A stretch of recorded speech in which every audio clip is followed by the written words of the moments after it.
Today I will show you how to watch a movie on Stremio app, easy and quick. So after downloading Stremio app from Play Store or App Store, you have to open it and create account.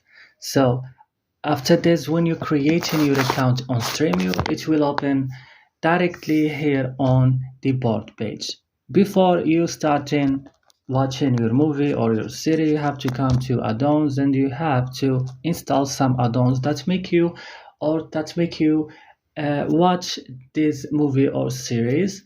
So you have to download the add-ons, and after this you have to go to discover or to board and choose the movie that you want to watch. And for example, I will just pick one randomly.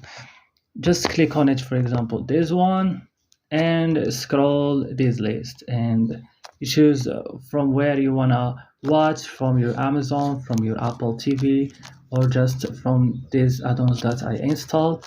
Or if you want to install another add-ons to that you can watch from it. So you just have to, for example, click this one and it will load in until it starts. So that's all. Don't forget to like and subscribe in this channel, and bye.